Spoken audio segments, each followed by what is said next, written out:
Welcome to the Cinema Spotlight, hosted by James Sena. All things entertainment. Grab your popcorn and enjoy the show.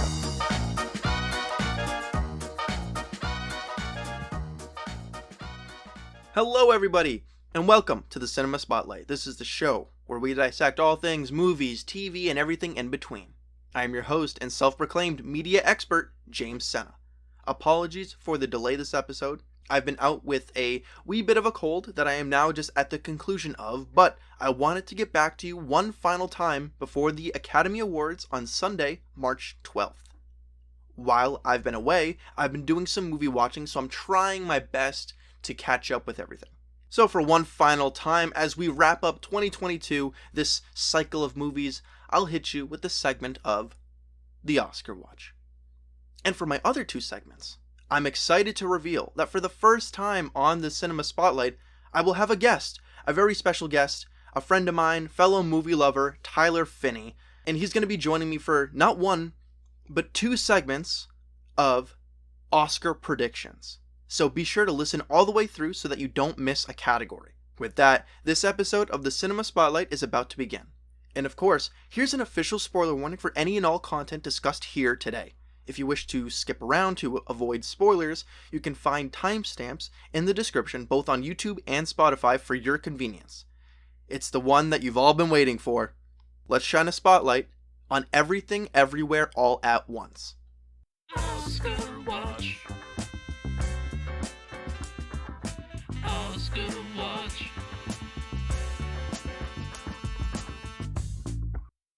This was the big one.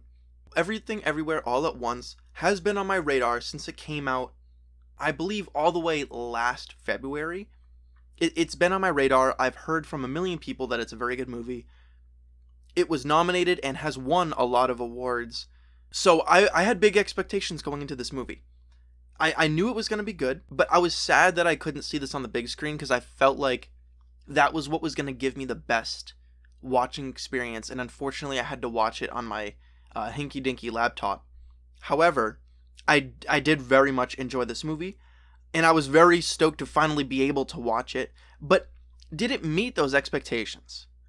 So, pretty much yes, but let's dive into this a little bit.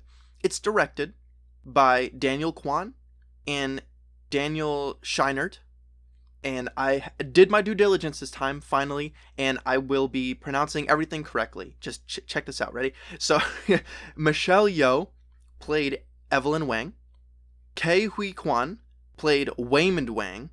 Stephanie Hsu played Joy Wang / Jobu Dapaki. Jamie Lee Curtis as Deirdre. I'm gonna just leave it as Deirdre. There's a last name, but it's like Deirdre Babirdre or something. The last name for this character is actually very funny. But then there's also James Hong as Gong Gong, or the father for Evelyn. So, light spoiler summary as a car drives by in the distance.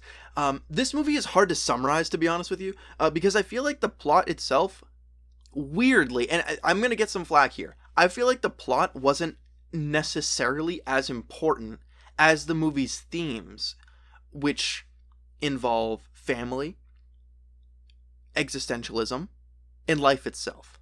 But those themes are tackled very, very well. Like, very well. Did I cry at this movie?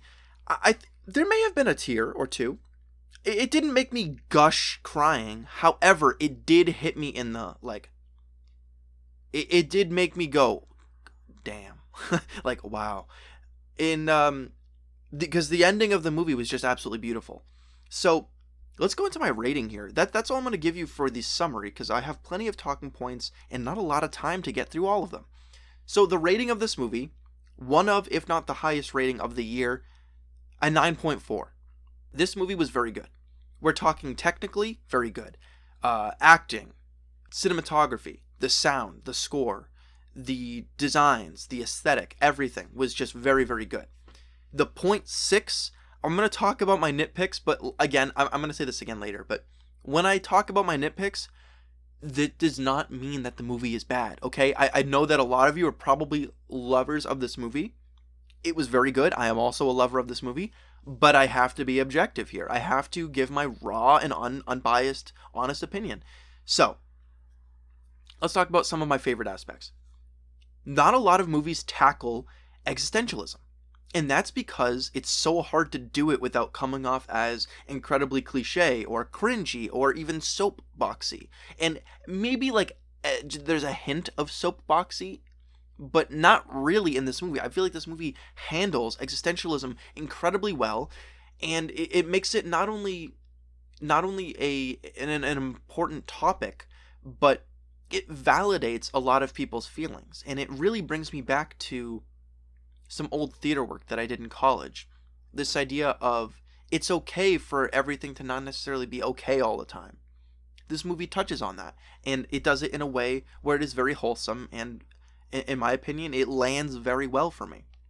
The comedy in this movie landed, and so did the emotional beats.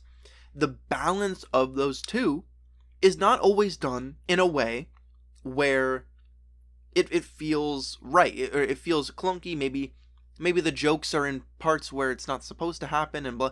I mean, Marvel movies are a great indication of this, or recent Marvel movies, I should say. No, but no, like the comedy is done where it's supposed to be done, and even moments where like it might make you smile or giggle a little bit, it's super wholesome. And I think what it does is it turns the comedy into wholesomeness, which makes the emotional beats hit even harder, if that makes sense.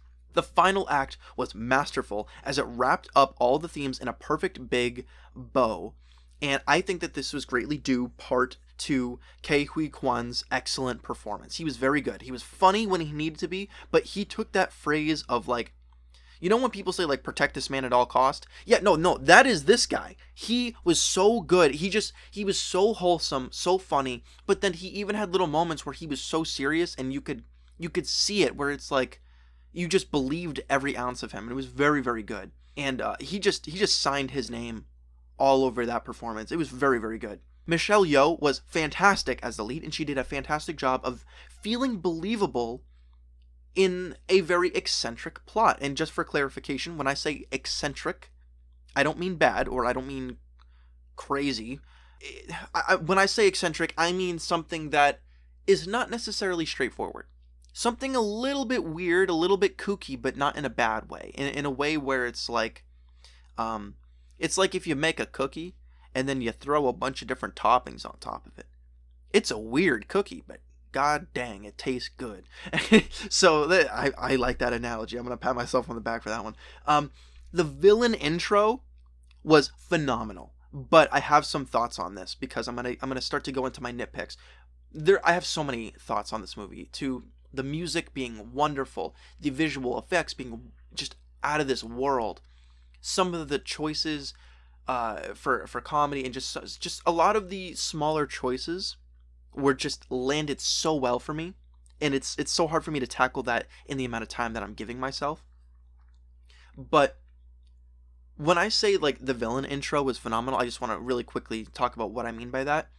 There was this whole edit moment where she's like tilting her head, and with each head tilt, she goes through different universe, and like the whole setting changes. I just thought that aesthetically that was so cool. Like that was so cool.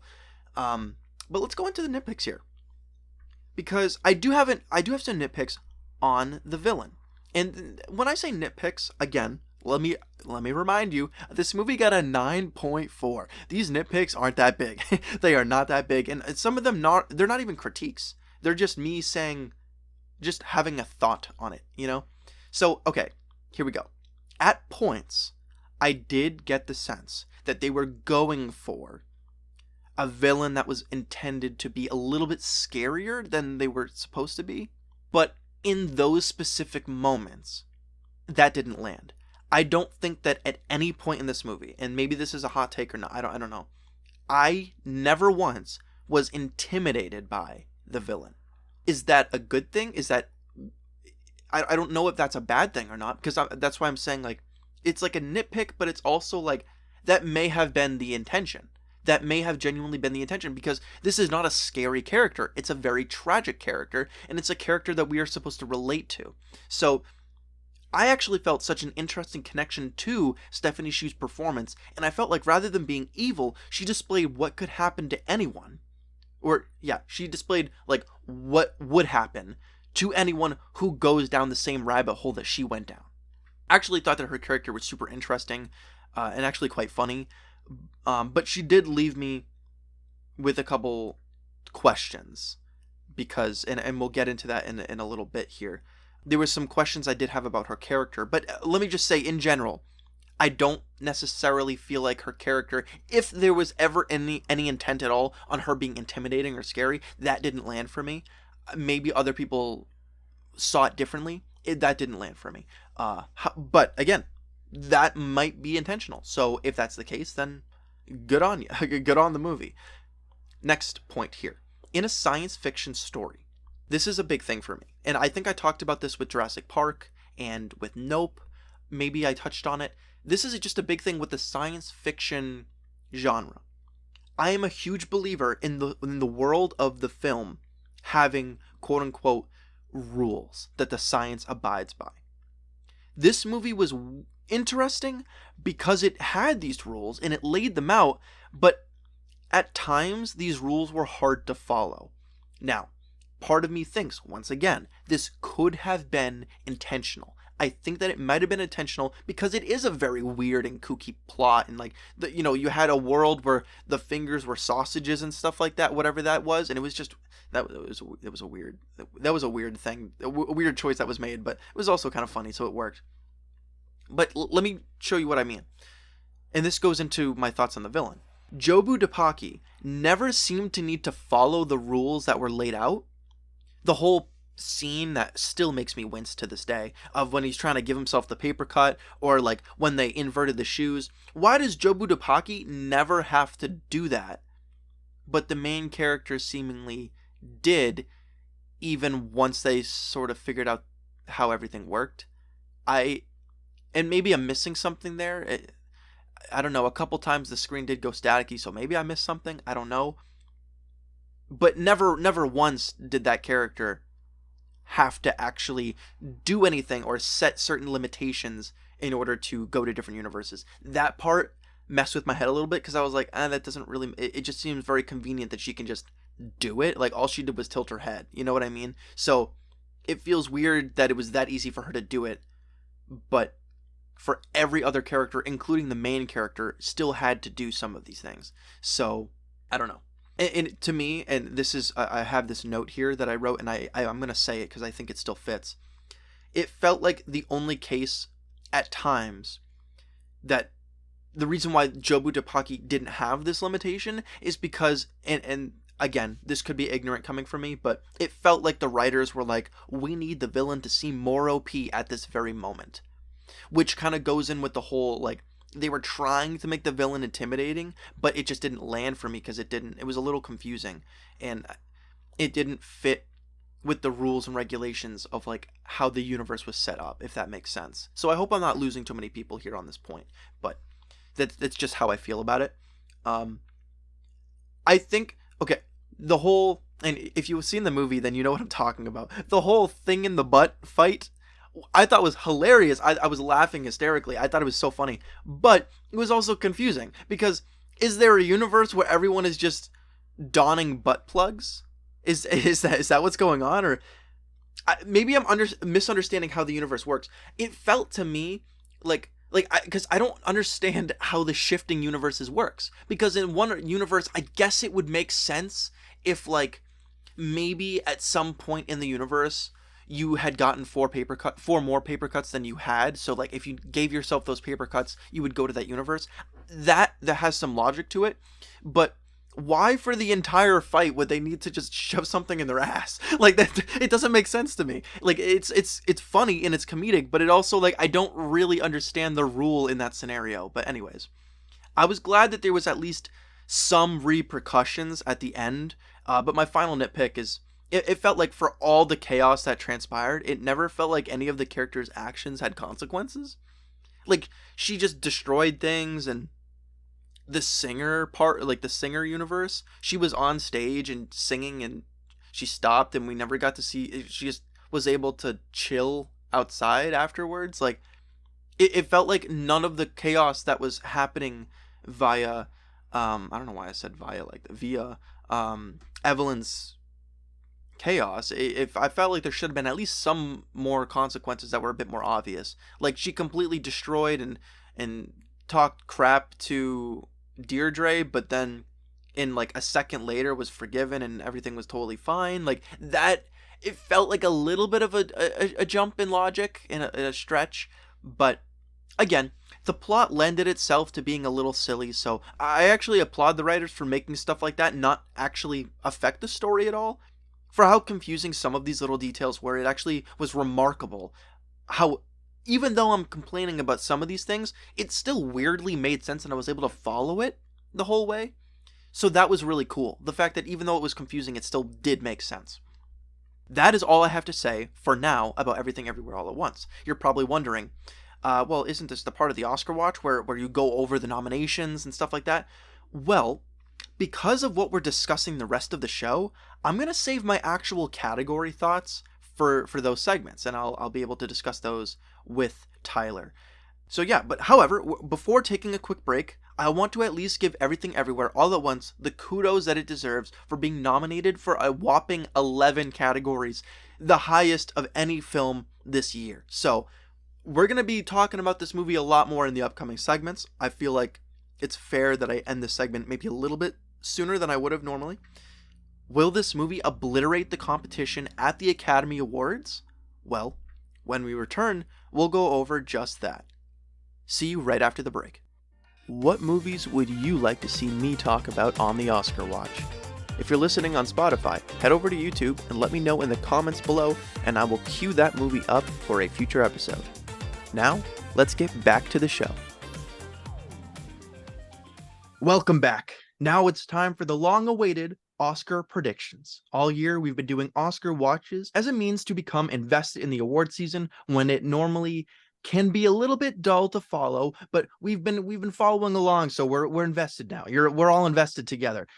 And now it's all about to come together. And joining me in this quest is a friend of mine from college. He's an all-around great guy and an absolute beast when it comes to film knowledge. It's Tyler Finney. Say hello to the people, Tyler. Hello, everyone. And James, thank you for having me. Thank you for coming on the show, Tyler. I'm My excited to talk pleasure. about movies with you. And yeah, I mean, we don't get to do this very often not a lot of people are super invested in the Oscars, right? So like, do you I've been, watch the Oscars every year? Or? I do every year. I'm able to recognize all the faults with the system while still coming back to it every year. I just love award season. I can't help it. We love a faulted award season. And before we get into the Oscars, because there's a lot to get through, we're gonna try our best to be concise and also, give our thoughts. But Tyler, you before we started recording, you brought something up to me about how exactly some of the Oscar categories, or if not all of the Oscar categories, are voted on. So can you speak on that before we begin? Yeah, absolutely. So a lot of pundits for Oscar season feel as though this specific Oscar season and the ones in the past couple of years, it's a little harder to predict what may win a specific category because the entire voting process for the Academy has been completely overhauled into a new system. So to explain that system, rather than just vote for the film you feel would be the best, they're having Oscar voters rank all of the best picture nominees or nominees for any category from first to last, and basically whatever film has the highest average of votes towards the upper echelon tends to be the winner. So, for example, there may be a film that a certain sect of the Academy really is passionate about loving, they rank it number one. But if there's another part of the Academy that they're not as hot on it, they rank it towards the bottom. That film stands a worse chance of winning the Oscar than a film that most people generally like, generally feel is agreeable. They might rank it towards the third and the fourth, not towards the bottom, but not towards the top. That's, I can't speak for Oscar conspiracy theories, but a lot of people feel that factored in a film like Coda winning last year rather than Power of the Dog, because Coda was a film that people felt was, cute and likable and easy to support. It wasn't their favorite, but it was one they felt comfortable ranking in the upper echelon. So that might still apply for this year. Yeah, and when we're doing some of these categories, our predictions are gonna keep with that in mind because we're trying to predict who's going to win, right? We want to win the winning predictions, right? So that's our goal coming into this. But we're gonna just let's start it off. What do you say, Tyler? You want to get into the predictions here? I say let's go right into it. Yeah, let's do it. And I want to get your thoughts on this one first. It's best film editing. That's the first category we're going to go with here. The Ooh. nominees are Banshees of Inisherin, Elvis, Everything Everywhere All at Once, Tar, and Top Gun. So, Tyler, do you have a take on like what you think would win this category? Yeah, so this actually is a category where I've been able to see all five of them, which I'm happy about because that certainly doesn't apply to every category. Mm-hmm. There's a quote that people have given about their predictions for this category, and I think I agree with it, is that I think Academy voters, not that these two things are necessarily opposed to one another, but sometimes for best editing, for an award like best editing, they might go to the film that they feel has the quote unquote most editing. So a film like Everything Everywhere All at Once that's balancing multiple, like multiverses, going through time and balancing, like time in a laundromat and time in a hot dog finger universe, doing it extremely well, may I add. I love the movie. I think that it may ultimately kind of be able to prevail in that category because it's the showiest. I also do think it's probably the best edited of all of them, although I think Tar had great editing too. But I think Everything Everywhere really does well in this category. I agree with that. I think that Everything Everywhere stands a very good chance. The only I do want to bring mention to Elvis only on the basis that the movie itself was like it felt when you're talking about a movie that was edited a lot, I think Elvis is probably right up there in terms of like how much it was edited because it felt like a video essay that movie did. Yeah, Uh it was like a 2 hour montage, basically, for better or worse. right. Right. So that's why I'm like, but I think we can confidently say here, well, not maybe not confidently, but we can say that Everything Everywhere definitely we feel like has a solid chance of winning this category. Yes. I would say yes. I think if there was going to be any real challenge to it, it would be Top Gun Oh, because okay. I think that Top Gun is the type of film that it's so reliant upon action sequences, and I think it's going to do well in Mm. technical categories. Period. But I think that Everything Everywhere has like the most extravagant example of editing of all of them, so it'll do the best. Right from there, we got to keep chugging along because some of these categories coming up, I might need your help with this one, Tyler. Sure. uh, Yeah. best documentary short subject. Oh wow, D- that is. so I'm gonna read the nominees. I Yeah. haven't seen any of this. I don't know if you have or not, but we have The Elephant Whisperers, Haul Out, How Do You Measure a Year, The Martha Mitchell Effect, and Stranger at the Gate. I haven't seen any of this. I don't know. So I definitely have not seen any of these. Honestly, I'm someone who should be watching more documentaries in general, especially documentary shorts. I can't claim to have seen many of those at all, if at any. Hmm. Um, so I'm relying really upon what I've seen from just like, like well-known people predicting Oscar stuff. So I think, go with the Elephant Whisperers. I'm gonna be honest, I don't have a lot to base that off of. No, 'Cause- honestly, it's weird you say that because I was gonna say the same thing only because I like elephants. That was gonna be my whole reason for voting that. And I think very confidently here we can say the Elephant Whisperers is gonna win this category. I have That never is, been yeah. more sure of anything in my life than the Elephant There, Whisperers. yeah, hey, you heard it here first. You heard it here first. I would bet my whole reputation and family on the Elephant Whisperers. Now, those were the short subjects for documentary. Let's go to the best documentary feature. So the Mm. nominees are All That Breathes, All the Beauty and the Bloodshed, Fire of Love, A House Made of Splinters, and Navalry. And I'm I just think gonna it's jump right in. Navalny. What is it? No, I oh, think it's Navalny. Oh, I Navalny. thought it was an R. No, you're right. I've seen all these. Yeah, Navalny. Um, that being said, I mean, A House Made of Splinters is literally the title of my latest novel that I've been writing. So Oh, really? yeah, Wow. yeah. So that is actually I have some attachment to that one because I've totally seen that. That's so cool. Wow. What do you think here, Tyler? So I've seen kind of like people go back and forth about best documentary. For me, I know that for a fact that like just speaking outside of the Oscar race, I've heard really strong critical praise for Fire of Love. I've also heard really Mm. great critical praise for All the Beauty and the Bloodshed, which is kind of a late season contender. Some of the things I've heard for the Oscar voting for this category is that despite how strong All the Beauty and the Bloodshed is considered to be, some people feel like it's kind of almost two films in one because it's kind of the personal story of one person, and then it's also tracking like the whole like pharmaceutical industry as well. Oh, gotcha. Okay. Yeah, so which is a really unique, cool format for a documentary.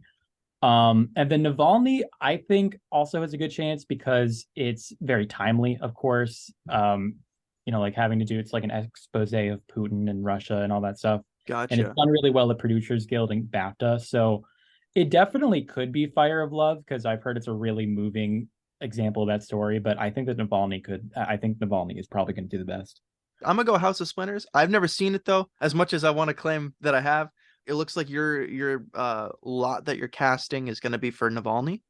I think it will be. Yeah, I will say House of Made of Splinters might be the coolest title of all these. These all have pretty cool titles in this category. They do. A All Fire the of Love is same. also a beautiful sounding title. I like that a lot. Fire of Love, all the beauty and the bloodshed. Yeah, like it just flows off the tongue. It's nice. So I can see Yeah, why you named your book the same title. It sounds nice. exactly. I'm actually publishing it the same day that this episode goes out. So best visual effects here. Best visual effects. Here are the nominees. We got All Quiet on the Western Front, Avatar: The Way of Water, The Batman, Black Panther: Wakanda Forever, and Top Gun: Maverick. So you know how like several minutes ago I like jokingly was like, I'll bet my reputation and my family on the elephant movie.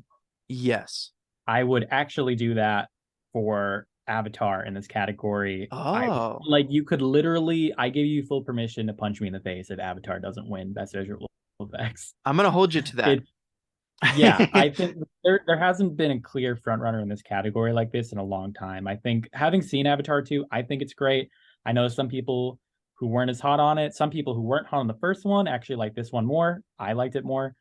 I Interesting. it's just the most clear example of a technological breakthrough. It's the film that like a lot of visual effects winners are going to look back at and realize like this is where movement started. So Wow. I feel extremely confident in Avatar: The Way of Water here. I mean, I could give my input, but I actually haven't seen any of those five movies. So I'm gonna take your word for that one. But the next category here is something that I feel like this is an interesting category. Best cinematography. We Ooh. have All Quiet on the Western Front, Bardo: False Chronicle of a Handful of Truths, Elvis, Empire of Light, and Tar. So the reason why I say this is such an interesting category is because I feel like in some aspects of it's a hard category to fully define because I feel like for best cinematography, you easily could have seen a nomination for any of the other more, I would say, more notable movies that came out this year, such as Everything Everywhere or Banshees or, movies of the like. Yeah. Personally, I mean, the only movie of this grouping that I've seen was Elvis, and I got to be honest, as far as cinematography goes, that movie didn't blow me away. So if I had to cast my lot without actually having seen the other four, I would say All Quiet on the Western Front is probably my favorite personally. But I'm curious from someone who may have seen more of these. What do you think? So I've seen two of these. I've seen Elvis and I've seen Tar. I think Tar was a really interesting nomination here because it's definitely probably like the least showy of the five. I think it's just cinematography made to kind of service the very specific tone that movie is going for. And it does it in ways that like immerse you in ways you don't fully realize while you're watching it. That movie is like the definition of a slow burn. So like by the end of it, things kind of click together. So it's neat to see that represented here. I did see Elvis. I mean, I think it looks good.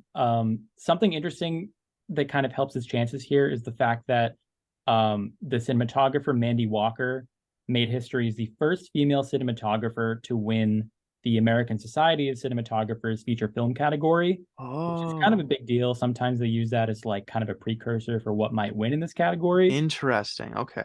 For my personal taste, I would have loved to see Babylon here. I know there's a lot of people who don't I like I thought the Babylon. same thing. I was I Yeah, was I was literally saying when I did my Babylon review, I was shocked that Babylon didn't get more recognition in categories like this. I agree. I'm a strong Babylon truther. Hmm. I'm a big fan of Babylon. I get why it might not work for a lot of people, but it took a lot of big swings and those landed for me. So, I but that was I'm my on. pick. You're talking to the right choir here, and but this is the perfect segue. As we talk about our best production design, Ah, ha, ha, ha. this is where Babylon sneaks in. So Babylon got a nomination here. I'm going a little out of order on according to the website, but we have Elvis, The Fablemans, Avatar: The Way of Water, and All Quiet on the Western Front. Now, we just talked about Babylon and we were both, we both praise it. Do you think that Babylon actually has a chance in this category? Because I would have, there is a category where I genuinely think it could win. I don't know if it's this one. See, I'm the opposite. I think that this is the one it actually might have the best chance in, which I'm happy about. For best production design, I mean, there's the fact that it won at the BAFTAs and the Art Directors Guild, which Oh, okay. See, that that I didn't know that. I didn't know that. yeah. So like sometimes there's like really helpful precursors, sometimes they're not reliable, sometimes they are just kind of intuition. A point against it is the fact that we haven't had a best production design winner from outside the list of best picture nominees since The Great Gatsby won in like 2014, I believe. Oh, Um, but honestly, I think of all these nominees, this one has, like I said, like maybe among the showiest. I think that it also does have the best production design. I think that it immersed itself within the world of 1920s Hollywood, full of debauchery and glamour. It really did it in a really incredibly immersive, detailed way. So for it would not only be my personal pick, but I think it does have the best chance. see, the thing is, I'm actually happy you said that because I want Babylon to win. And the more I'm looking at it, the more I'm like, I mean, I don't even know if I mentioned that The Fablemans was nominated, to be honest with you. I forget. I forget. But The Fablemans I'm was, glad that it is. yeah, except I will say I am one of the very few people who who saw The Fablemans and then said it was good. Interesting. So that was And that's it. yeah, But I don't know. I mean that maybe that's a hot take. I don't think any part of the Fablemans production design really not as much as Babylon jump out to me. sure, yeah, Elvis was very flashy in all aspects, but even in this standpoint, I feel like Babylon was a little bit more flashy. All sure, yeah. Quiet could be something I genuinely feel like might take it. That's where I would personally lean. But if we do see a Babylon win, as you're saying, that would make me very happy. Yeah, a movie that wasn't mentioned at all by the Oscars that I think would have done well here, or at the very least, I would have loved to see here because I think it deserves to at least be mentioned, is The Northman. I think The Northman's Oh, production design is stunning. I did the think, Northman get any noms? oh, it had none at all. Yeah. Neither did Nope. Yeah, nope. I am incredibly mad about, and I will mention in terms of the other categories soon because I have a lot to say about the fact that it's not nominated. I'm mad Yeah, about I it. did say in the fans will follow me here.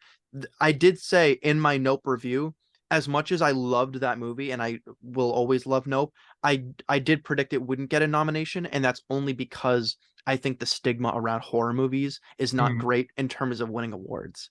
Um, Yeah. but for now, the next category is best makeup and hairstyling, which I mean, not to boast, but my hair is shit. It's shit. So maybe some of these movies did something that I was not able to see. And the nominations are All Quiet on the Western Front, again, The Batman, Black Panther: Wakanda Forever, Elvis, and The Whale. And really quick, I just got to say right off the bat, for me, not knowing as much about makeup and hairstyling, for me, there actually is a front runner, and that's Elvis. And I would like just right off the bat, do you agree, disagree? What's the take here? I actually do agree. Yeah. Okay. I honestly was thinking that you might mention the whale and I would get why, because I think, like it is the most kind of overt example of, like makeup being used to like enhance a performance. Hmm. So I actually would agree about Elvis. I think this category is going to end up being really, really important once the night starts, because I believe this is one of the first categories that actually gets, like announced during the course of the show, unless I'm wrong. And I think whatever film wins this, Elvis or The Whale, that's going to be our pick for Best Actor too. I think they're inherently linked. Moving on, we got Best International Feature Film, Mm-hmm. All Uh, Quiet on the Western Front, Argentina 1985, Close, EO, and The Quiet Girl. And I haven't seen any of these. Have you? I have not. Okay. I will say that there are like two films that were among my favorite films last year. I thought totally should have been here, and then neither were, which were RRR from India and then Decision to Leave from South Decision to Korea. Leave was a big one. Yeah, yeah, yeah. Yeah, actually, India did not even choose RRR as its submitted film, which Which is I thought, ridiculous. Yeah. yeah, I thought that was absurd. But yeah, for me, I feel like All Quiet has to be the winner here, just based solely on the fact that it's the only film here recognized for Best Picture. It's not very common that you get a foreign film nominated for Best Picture. Obviously, Parasite won a few years ago, which was huge and amazing. But it's still like not a super common thing. And it's great to feel like that could establish a precedent. So for now, I'm going to go with the fact that All Quiet has the most appeal across the Academy and it's going to win. I'm gonna save us all some time, and I'm just gonna say ditto. Like I completely agree with that, and I wish I had more to speak on. But with that being said, I think it's just best if we move on. Yeah. Um, Best original song. I did do a little bit of research on this. I have listened to a couple of these.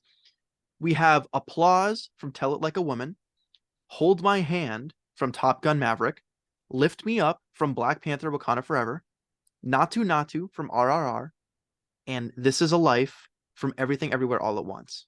Now, I have to say, because we're talking about precursors, the only one of the only things that I have been paying attention to is the fact that I believe, and correct me if I'm wrong, because I'm sure that you know this, Natu Natu has won every single time, I think, or almost every single time for this category.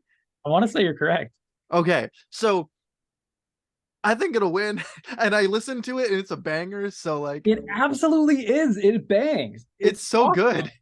Oh my God. Like the fact that, first of all, it's the only song in this category, I'm pretty sure, that's in a foreign language, and that doesn't matter at all. It's you Hmm. could listen to it and not understand anything that they're saying and just recognize the fact that it's incredible. You just want to move like the characters in the movie every time you hear it. It's just infectious. It makes me almost even more upset that RRR wasn't nominated. But I'm Yeah, actually I'm happy that there's a good, I would say there's a very high likelihood slash very solid chance that it does win this category, and the fact that RRR will win something is a win, I think, in everybody's eyes. that's a win for humanity, in my opinion. I really want it to win, and I have faith that it will. I'm sure people might be more familiar with the Black Panther end credit song, or like "Hold My Hand" from Top Gun Maverick, but like I want to picture any Oscar voter listening to Natu Natu and not like tapping their foot and like just telling me they wouldn't want to at least think about voting for it. I agree. I would I want to see it not to win. Me too. This is Um us just manifesting this to happen, and I'm fine with that. yeah, I'm wiggling my fingers. I'm giving the jazz hands. Like, I'm thinking it's gonna happen. Yeah. So that was a good chunk of categories here that we've gotten through. A lot of good discussion.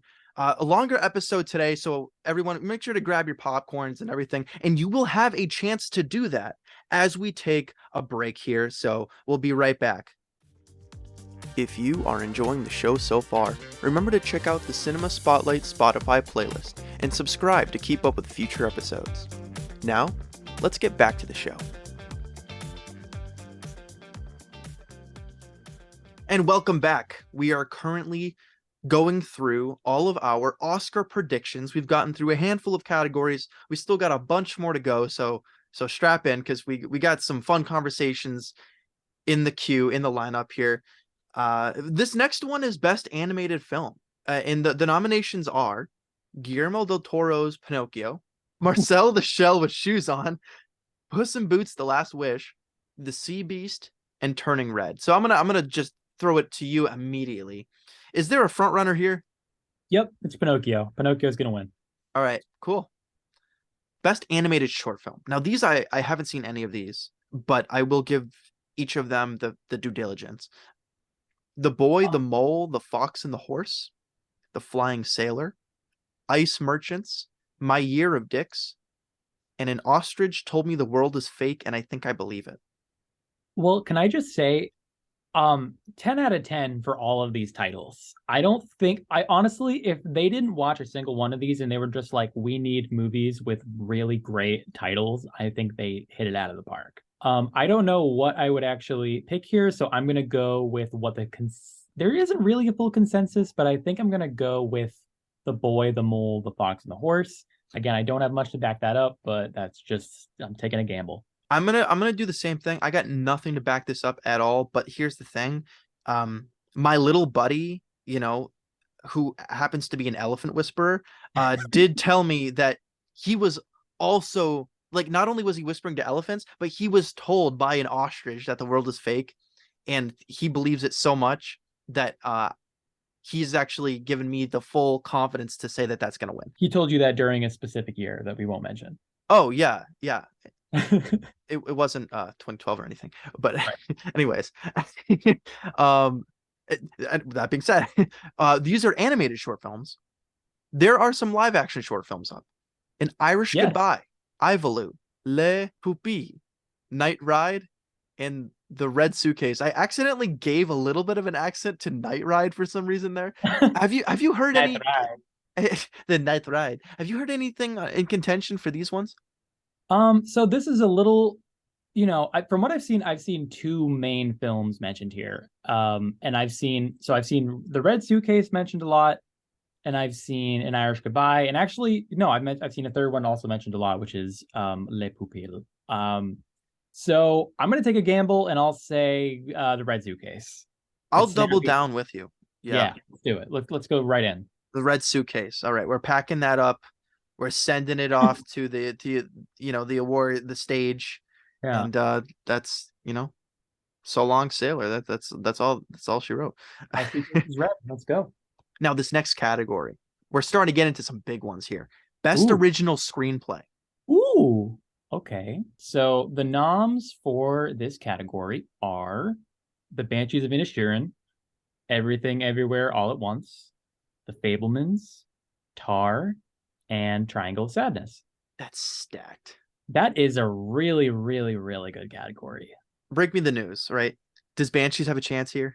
Banshees does have a chance. I Okay. think Banshees, honestly, it's if it's not going to be Everything Everywhere, then it'll be Banshees, because I think Banshees kind of appeals most to the writer branch of the Academy that would be voting here. To be honest, Hmm. Mark McDonagh movies, I feel like it makes sense with Three Billboards doing really well, and like obviously In Bruges, another film really reliant on its dialogue and things like that. Not that Everything Everywhere isn't, of course, because of course it is, but um, I can definitely see writers going a lot for Banshees. Having said that, because both Banshees and Everything Everywhere have won a lot of precursors, like Banshees won the BAFTA, Everything Everywhere won Writers Guild Award.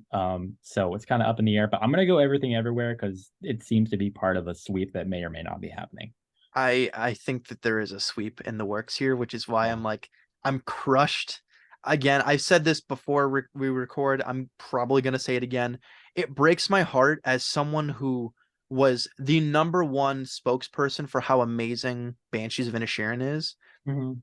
I don't actually know if it's gonna win any of them. Even though it got plenty of nominations, I don't know if it because I think genuinely, and we'll talk about this more later. I think whoever wins this category, I think wins Best Picture. Because I think the three front runners that have been winning everything, if I'm not mistaken, were Banshees, Everything Everywhere, and The Fablemans.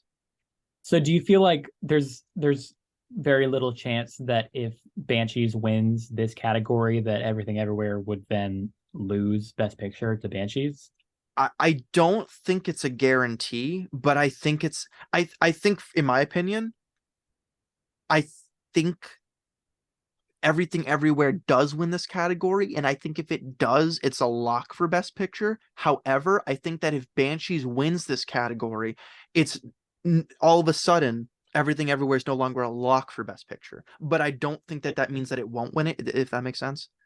Yeah, that totally makes sense. Honestly, this category is like literally like either or. Like I Yeah, would not be shocked at all if Banshees won. I'm going with Everything Everywhere solely to kind of follow the tidal wave. which is gonna. But here's the thing: that was Best Original Screenplay. Hmm.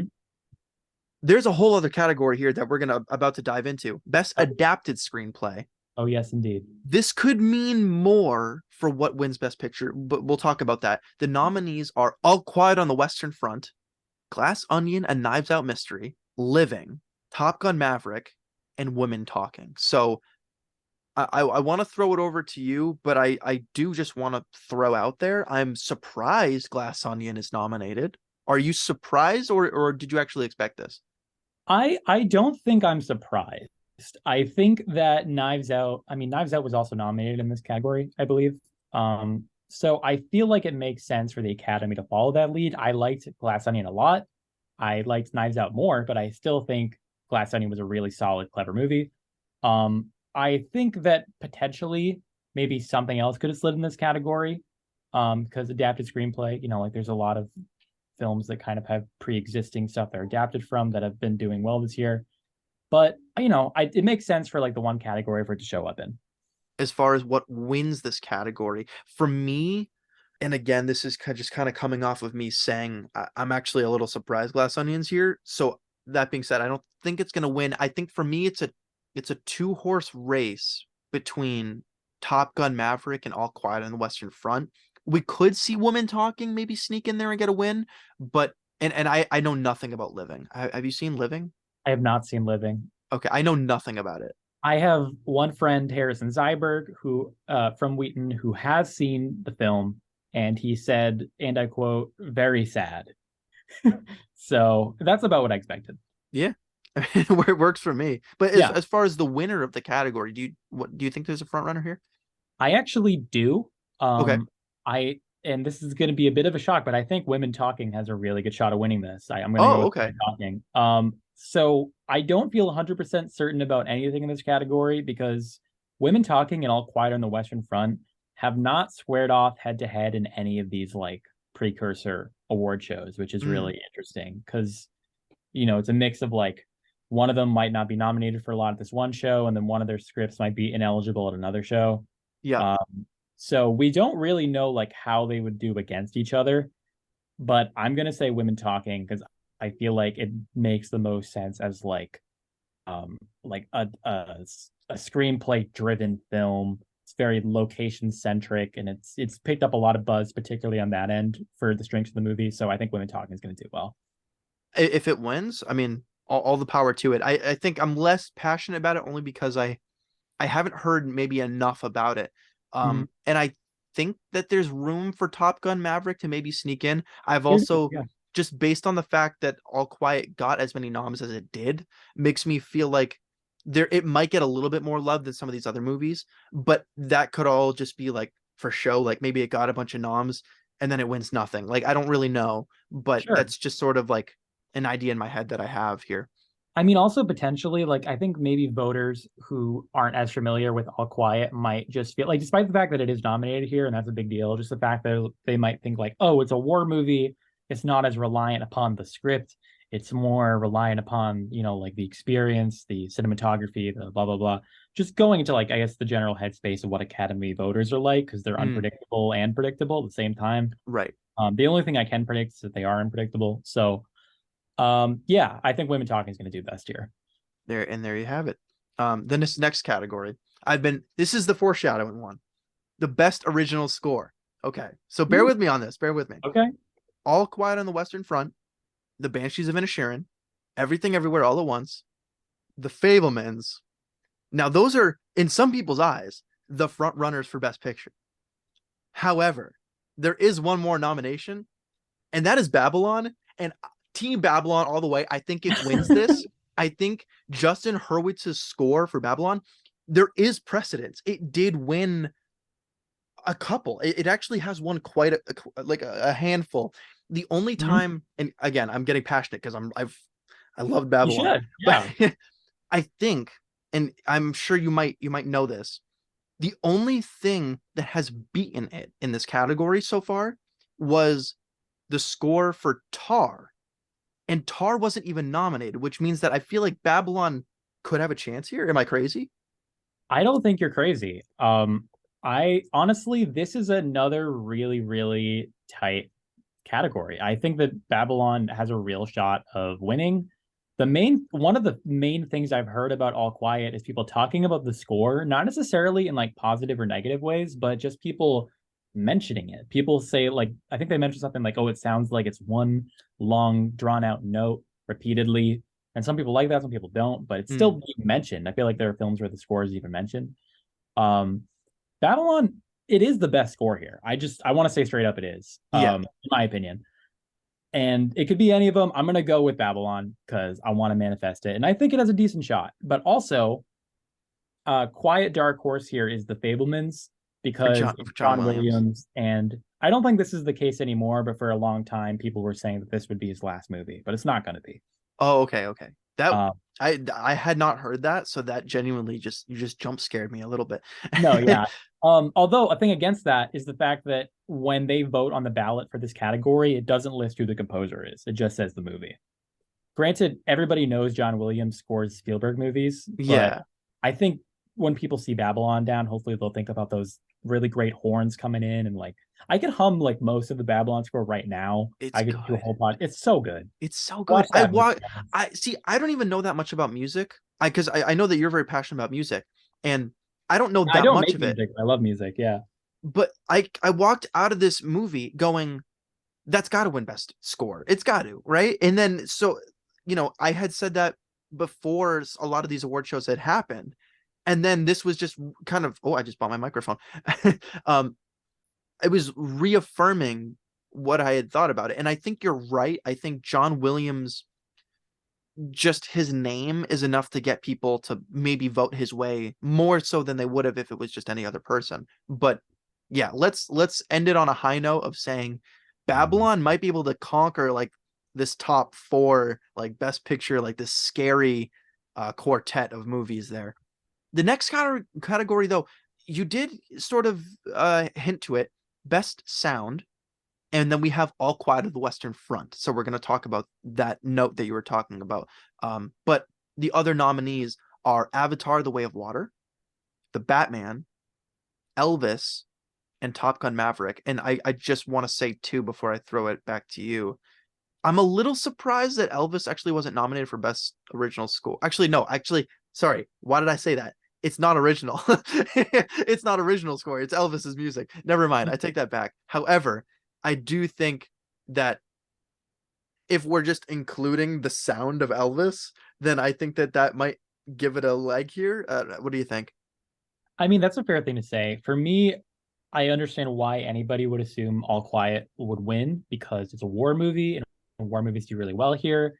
Top Gun Maverick isn't quite a war. I mean, it is a war movie in essence. It Mhm. has a lot of the aesthetics of a war movie, but it's still a lot less about the experience of like you being put in like a very terrifying scenario and having to live like these people do. I think it's Top Gun's gonna win here. I think Top Gun is like has had this category locked down since like the week it came out. And for good reason. I can see why. Something really interesting about this category too, which I'm not sure if everybody knows, is that this used to be two categories. It used to be sound mixing and sound editing, and then it got combined into one called best sound because I think, quite frankly, everybody was confused about what they meant. Not that those two things aren't very different and that they're not valid ways of, like putting sound in a movie, but best sound is just snappier, so now it's one. And I feel like it means more when you say best sound rather than just like, well, it's like you won a part of the sound, but not all of the sound. No, like you win best sound. I feel like that has a Yeah. better ring to it. Um, Right. Like I don't think like to be honest, I don't think a lot of people leave a movie feeling like, "Oh, I love the way they mixed the sound or edited the sound in." Not that people don't say that sometimes if they like really feel like they know what they're talking about, but yeah, you're just like, "Oh, the sound of that movie, I felt it in my chest." Like you take that mhm, away with you, you know? exactly. Moving on to this next category here, we have best costume design.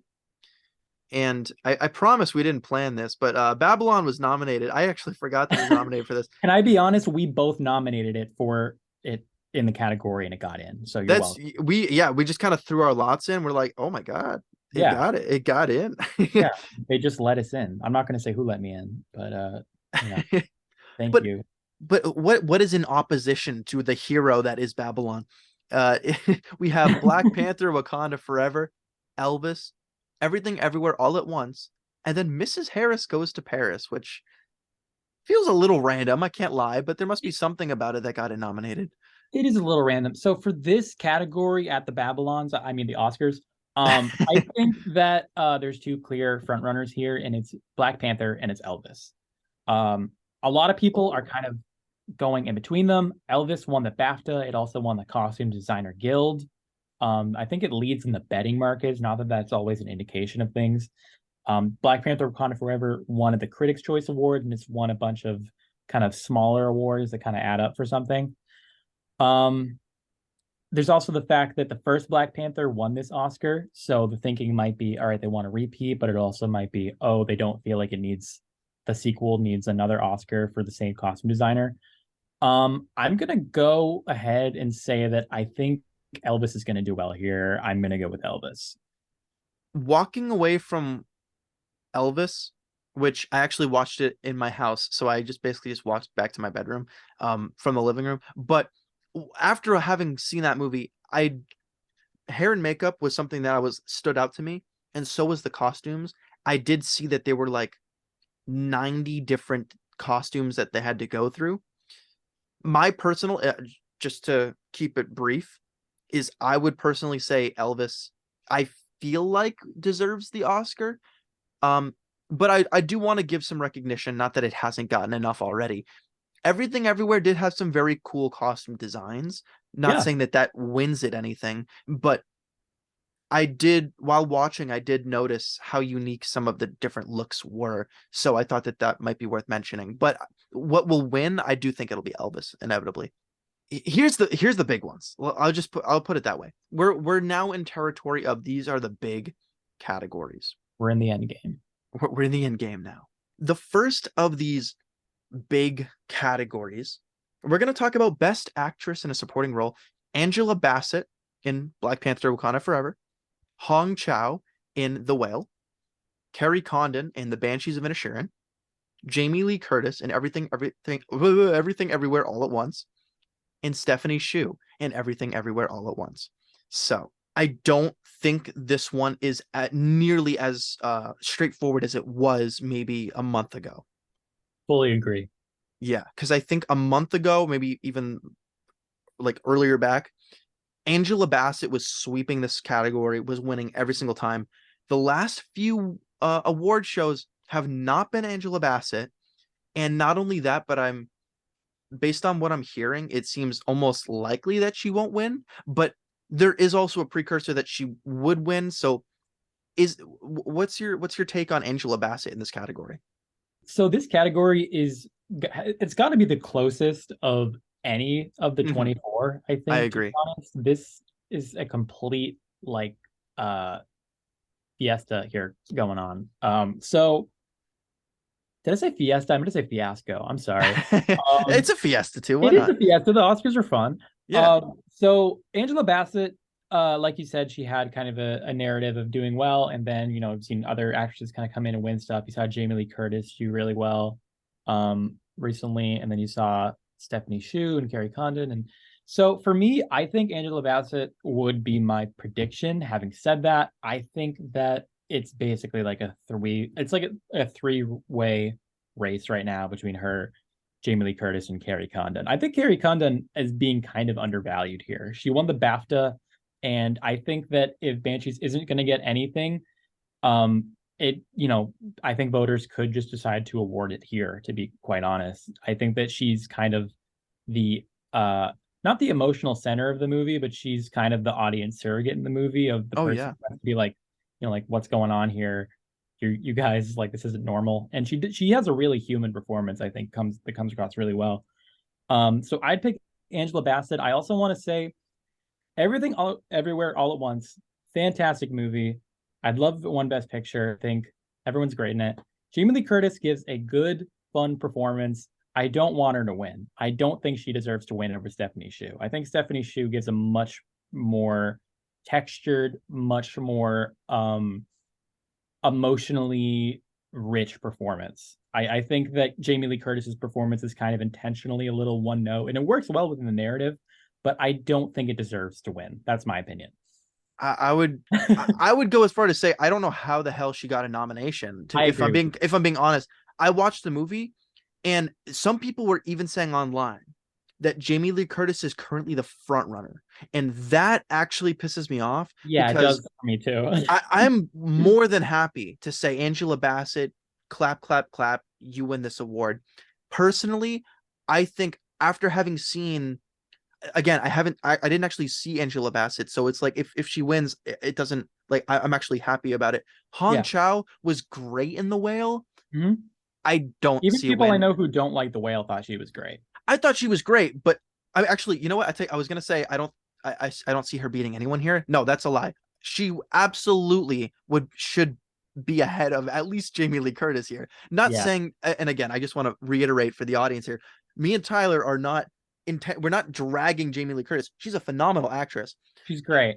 She's great. For this category, though, I have to say with Chest, I totally agree. I think Stephanie Shu would if Stephanie Shu were to win this category, I would actually be okay with that. Not Jamie Lee Curtis though. I Kiki mean, Palmer should realistically be here, but I'm thank mad you. that she's not. Yeah, 100%. She would have been deserving, and I've seen people online say that too, that she was snubbed. That would have been Yeah. a really good Nope nomination. But if I'm Mhm. gonna, you're saying you're throwing your lot in with Angela Bassett. I Personally, am, but I don't trust the Academy to not give to Jamie Lee Curtis as like a, like we love your career, you haven't gotten one, here's one. oh, So that's I'm saying cringe. Angela Bassett, That's but cringe. I know it is. It is fully cringe, but I think Angela Bassett has maybe the best chance, but all of our we could just get the table swept out from under us. Who knows? Best actor in a supporting role. This one, I think we can make it brief. I know it's a big category. They're Yeah. all big categories, but this one, I okay, so I'll just say it.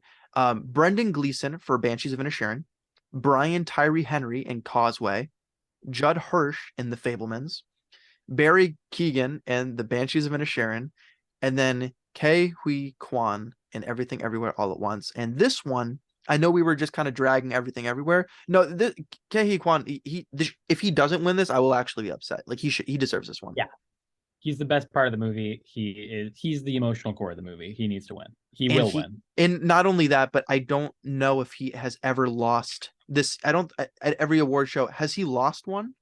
So he lost once at a very interesting award show, the Baptists. Hmm. He lost it to Barry Keoghan, believe it or not. I think Barry Keoghan brings something that is just He's way heartbreaking. underappreciated. And so I think he's very good. Heartbreaking. That Yeah. being said, I don't. So the next category, this one was getting swept, but now it's a closer race, I think. Best actress in a leading role. We have Kate Mhm. Blanchett for Tar, Anna de Armas in Blonde, Andrea Riceborough in To Leslie, Michelle Williams in The Fablemans, and Michelle Yeoh in Everything Everywhere.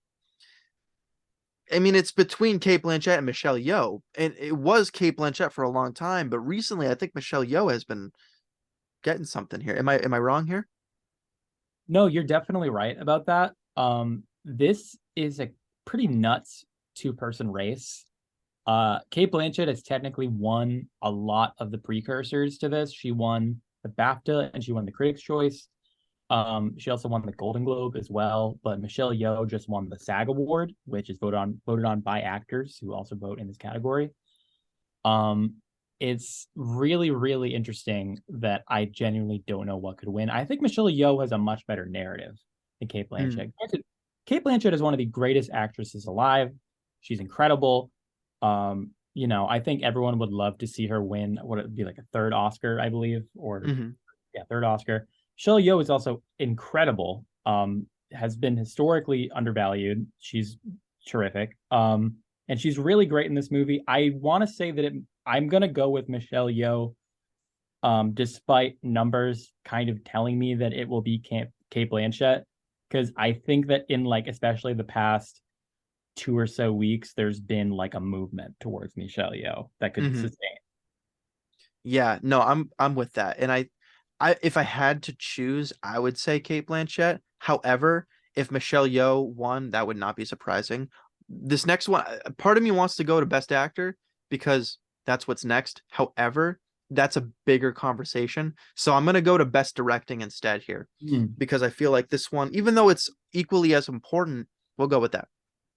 we have The Banshees of Inisherin, Martin McDonagh, Everything Everywhere All at Once for the Daniels, The Fablemans, Steven Spielberg, Tar, Todd Field, and Triangle of Sadness with Ruben Ostlund. And I think that this one, I do think that there is a three-way race here mainly, and it's with the three movies that I'm imagining are probably front runners for Best Picture as well, which is Banshees, Everything Everywhere, and Fablemans. I personally, again, I don't know if Banshees is gonna win, but I mean, technically speaking, like I think he's got a chance, and there is some precursors, not a lot, but some. What's your feedback here?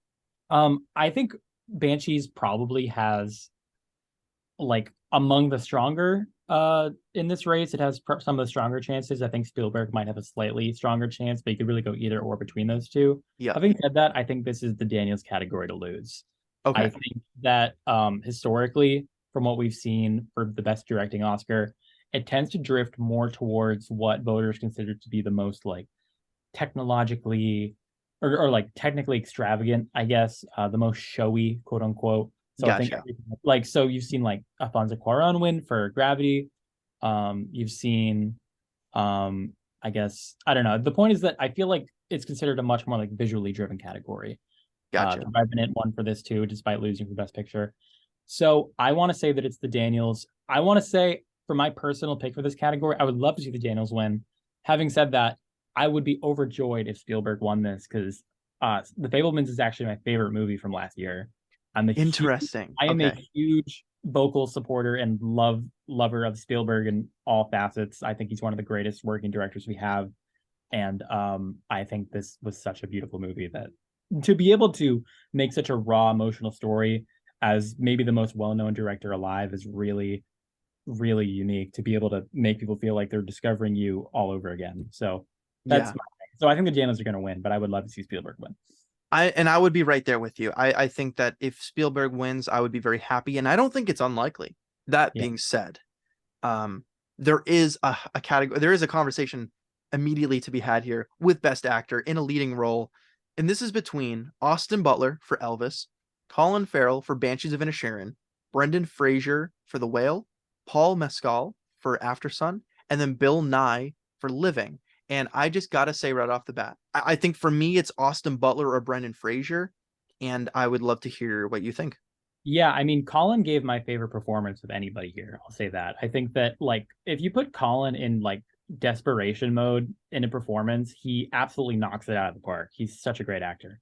Having said that, I think that he probably has the third best chance, more than Bill Nye, more than Paul Mescal. Sorry, Th- Paul that Mescal. I sorry, that I agree with. I think he Yeah, definitely has the so definitely. Although I'm very happy to see a Paul Mescal here, despite not having seen After Sun, because I genuinely didn't think he would get in, and I've heard that he's great. So yeah, it's really nice to see like kind of like a younger actor establish himself that way. It's he's the same age as Timothy Chalamet, which is really surprising and funny to a lot of people because he did not looks like he's old. yeah, did not know that at all. Yeah.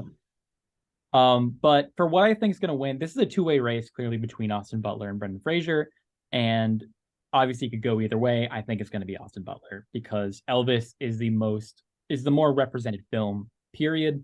It's nominated for Best Picture. Austin Butler beat him in the BAFTA and the Golden Globe. Um, I think that also the fact that he's playing a historical figure factors into stuff. Generally, when actors play kind of well-known figures in life, that tends to have some kind of recognition factor that does well with Academy voters. So obviously, The Whale is so reliant upon Brendan Fraser's performance, you can't ignore that. But Austin Butler, I think, has the advantage, a very slight advantage, but an advantage. yeah, and I tend to agree with that. And I will say, after watching Brendan Fraser's performance in The Whale, there is a part of me that's like, I do think he and because again, you haven't seen The Whale, so but I will say, having seen it, I will say Brendan Fraser, if he wins this award, 100% earned that, and it's not a robbery at all. 100% like he gave that good of a performance. However, I just think that there's too many things in Austin Butler's favor right now, and I happen to agree. I think Austin Butler's probably got this. If it's gonna go to anyone else though, and it's probably Brendan Fraser. Although again, I would love to see Colin Farrell win this. Me too. Like I said, Colin gave my favorite performance here. He was great, and Mhm. I would love to see him win at any point because it's going to happen. Oh, for sure, absolutely. Now here comes the biggest conversation, and this is going to be. uh, Thank you for all the listeners that sticking with us through all this. But the best picture is finally here. The conversation's about to happen. The nominees are All Quiet on the Western Front, Avatar: The Way of Water, The Banshees of Inisherin, Elvis, Everything Everywhere All at Once, The Fablemans, Tar, Top Gun Maverick, Triangle of Sadness, and Women Talking. And I want to send it to you first. Obviously, there are some favorites here. What are we ruling out? Not that they're bad movies, but what would you rule out first? Okay, so I'm definitely going to rule out Avatar. As much as I like the movie, it's not going to win. Avatar is out. Women Talking, not going to win. Triangle of Sadness, not going to win. Elvis, probably not going to win. Anything else could win. Okay, that's fair enough. And I would personally, although I don't know, I'm hoping you agree with this. I'm gonna throw two more into the category of very unlikely, and that's gonna be Tar and Top Gun Maverick. Hmm. Actually, wait, am I missing something here? Uh, no, no, those two. And the only reason why I'm saying, where I'm not including All Quiet on the Western Front with that, is because I feel like it's niche enough where it could win, if that makes sense. I feel like a huge indicator of whether or not it'll win is how it performs in other categories. If it is sweeping all the other categories that it's nominated in, I genuinely feel like it could have an actual chance. However, if we start to see that it's not really winning as much, then I think we can just go ahead and rule it out with the rest of them. I can definitely respect that take. I think honestly, despite some like awards projections telling me differently, I feel like Top Gun Maverick has a better chance than Tar. I think that Maverick is the type of movie I was talking about earlier with like the new Oscar voting system that could really benefit from it. Of I think Top Maverick is definitely more universally liked than Tar. Okay, that's interesting because I part of me was like I'm hesitant to rule it out because I feel like you know more about that movie than I do. But that being said, we are right now comparing apples and oranges because if you look at who the front runners are, I don't know if Top Gun Maverick even has a chance compared to something like. And what are the only other movies that we haven't said yet besides All Quiet? I'll go ahead. I already gave my take on the hypothetical situations. Mm. For me, it's a race between the Banshees of Inisherin, Everything Everywhere All at Once, and the Fablemans. Those three for me, I feel like have the highest chance of winning, and I think not unfortunately, I think deserved, but and for entertainment purposes, I do think Everything Everywhere wins this handily. But I'm curious, do you think that what's the likelihood that it doesn't just win this? There's probably like a third, like I think it has a 2/3 chance of winning, to be honest. Okay. I think that like I don't know. Like for me, I would say that Everything Everywhere All at Once has like a very good chance. Like it's like not like the best chance, but it's won a lot of precursors. It won the PGA, the DGA, the SAG Ensemble, the Writers Guild Award, and the ACE, which is historically really, really good. With only one miss in history reading, which is Apollo 13. And also we have an expanded ballot now, so like that stat might not even mean anything anymore. Mhm. But for me, it's got to be Everything Everywhere All at Once. I think it's going to win the big whole thing. And I think it would be a fantastic winner. It's a really unique, fun, creative, really, like it's incredibly full of heart. And I think it would be a really great example of, the Academy being, being able to recognize what audiences are responding to in a way that still is really creatively fulfilling. So I would go with Everything Everywhere. My other two that I think have a chance but are not going to win are All Quiet, and I would probably say Top Gun Maverick. So for you, you actually wouldn't even put Banshees or Fablemans up there. I'm going to be honest, I wouldn't. No, I think those other two Oh, I set up a better chance. All Quiet came out of nowhere so much for me that I think you can't ignore it. Like, it's just the fact that it's even there means something. And I don't think it's even directly gone against Everything Everywhere All at Once at many precursors yet, so it's kind of unknown. But I think Everything Everywhere All at Once has much more universal appeal of all of them. Gotcha. Okay. But yeah, as much as I love Banshees and I've been praising it ever since I saw it in like one of the first Oscar watches that I've done, um, I don't think it has a chance here. And actually, now that you mention the point about All Quiet, I think I agree with that. I think that if there was a world where Everything Everywhere lost, I think that All Quiet is the perfect dark horse to just sneak in and take it. So Mhm. I actually agree with that take. I think The Fablemans is one of those films that it was very, very good early on, but I think that time hasn't been kind to it as far as like as far as the award season goes. Um, but that's our takes on Best Picture. Behind the scenes, Tyler did had to run, but it was an absolute joy and a pleasure to have him on, and we got a lot of awesome insight from him. So I'm gonna try to have Tyler back as well as a lot more guests in the future. I feel like that'll be a really, really fun I think that'll add for some really good content. So for everyone, and we're gonna shoot right on over to the outro. But if you've been watching this far, thank you for sticking around, and I hope you've enjoyed. I want to thank everyone for listening to the Cinema Spotlight.